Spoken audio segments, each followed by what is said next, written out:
Welcome to the success education hub. The success education hub में आपका स्वागत है। आज हम लोग बिहार अतिथि शिक्षक भर्ती से रिलेटेड उसमें कौन कौन से डॉक्यूमेंट्स लगेंगे इसके बारे में जानेंगे, क्योंकि बहुत सारे बच्चे का यह प्रश्न आ रहा था कि सर उसमें डॉक्यूमेंट्स कौन कौन लगेंगे।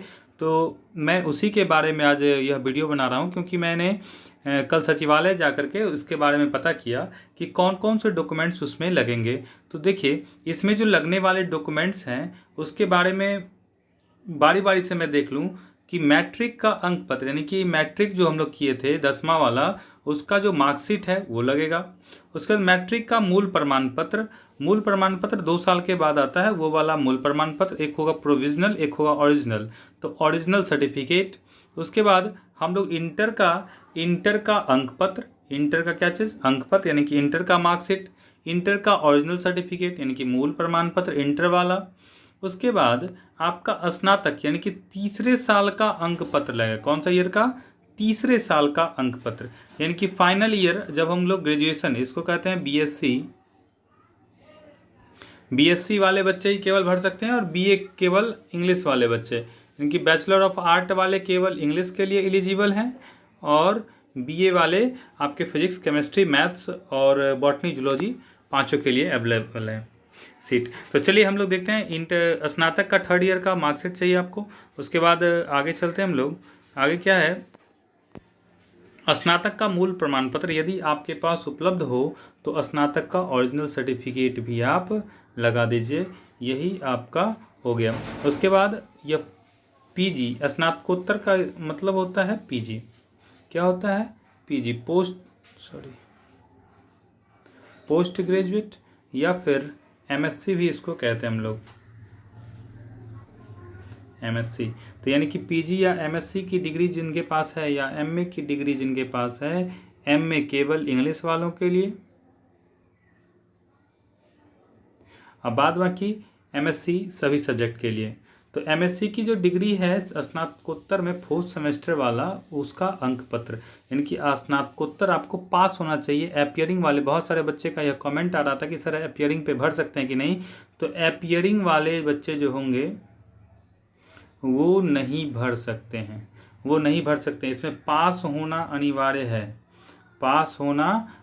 है, जो पास होंगे वही भर पाएंगे, अन्यथा आप फॉर्म भर नहीं सकते हैं। चलिए, तो अब हम देखेंगे स्नातकोत्तर 4th सेमेस्टर का अंक पत्र चाहिए, यानी कि, या फिर स्नातकोत्तर का भी अगर आपके पास मूल प्रमाण पत्र है तो वो भी दे सकते हैं। उसके बाद बीएड होना अनिवार्य है, यानी कि स्नातकोत्तर और बीएड कंपलसरी है कि बीएड आपको 2nd ईयर पास होना चाहिए। यहाँ भी जो है सो अगर आप कहिएगा कि एपियरिंग है तो एपियरिंग वाले बच्चे नॉट एलिजिबल हैं, पास ही केवल फॉर्म फिल करेंगे।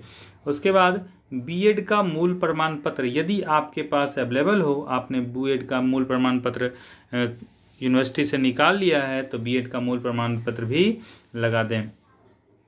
उसके बाद यदि आप एस्टेट पेपर 2 क्वालिफाई हैं, यदि आप एसटीईटी जो हुआ था 2019 में या 11 में जो हुआ था, उसका अगर पेपर 2 क्वालिफाई है, यानी कि जो 11th और 12th के लिए होता है स्पेशली, तो अगर ये क्वालिफाई हैं आप, तब आप स्टेट पेपर 2 का लगा सकते हैं। अन्यथा अगर आप पास नहीं भी हैं, यानी कि आपने एलिजिबल ही नहीं था उस टाइम, फिर भी आप फॉर्म भर सकते हैं, लेकिन जो स्टेट पेपर 2 पास होंगे, क्वालिफाई होंगे, उनको वरीयता दिया जाएगा। यानी कि इनकी प्राथमिकता होगी कि जो भी बच्चा स्टेट पेपर 2 पास किया होगा, उसको सबसे अधिक वेटेज दिया जाएगा। मान लीजिए कि आपके मार्क्स को जोड़ने के तत्पश्चात आपका 76% बन रहा है, परसेंटाइल बन रहा है, और स्टेट पेपर 2 वाले का भी 76 परसेंटाइल ही बन रहा है, तो उस समय स्टेट पेपर 2 वाले को ले लिया जाएगा, ना कि जो जिनके पास स्टेट नहीं है उनको नहीं लिया जाएगा। तो इन सारी बातों को आप ध्यान में रखिएगा। इनकी ये टोटल 10 डॉक्यूमेंट्स थे, और भी डॉक्यूमेंट्स हैं जो कि हमारे आवास से रिलेटेड, जैसे आधार कार्ड, आपका आधार कार्ड अनिवार्य है, आधार कार्ड का जीरोक्स लगेगा। आवासीय प्रमाण पत्र, यानी कि आप कहाँ के निवासी हैं इसका प्रमाण पत्र चाहिए। जाति, आय, और ईडब्ल्यूएस और एनसीएल, इनकी जो लोग ईडब्ल्यूएस और एनसीएल सर्टिफिकेट यूज करते हैं, यानी कि जो कैटेगरी का फ़ायदा लेना चाहते हैं उनके लिए आय, जाति और EWS, NCL ये सब अनिवार्य होता है। अगर जो जनरल से भरना चाहते हैं उनके लिए कुछ नहीं, बस केवल एक आवासीय और आधार कार्ड नेसेसरी है। आवासीय और आधार कार्ड क्योंकि यह जो है सो डोमिसाइल नीति का पालन करता हुआ यह एक वैकेंसी है। तो यानी कि आपके लिए आधार कार्ड, आवासीय और जो भी जनरल कैटेगरी से भरना चाहते हैं उनके लिए मैं बता दूं कि आपके लिए आधार कार्ड, आवासीय और 2 पासपोर्ट साइज़ का फ़ोटो अनिवार्य है। बाद बाकी आपको आवश्यकता नहीं है। बाद बाकी जो भी लोग कैटेगरी में आते हैं, कैटेगरी वाले बच्चों के लिए सब कुछ अनिवार्य है। आवासीय भी चाहिए, आधार कार्ड चाहिए, जाति, आय, NCL, EWS और 2 पासपोर्ट साइज़ का फ़ोटो। इनकी इन सारे डॉक्यूमेंट्स को आप ले करके आप अपने DO ऑफिस में जा कर के फॉर्म फिल कर सकते हैं। आज के लिए इतना ही, अभी रखते हैं फ़िलहाल।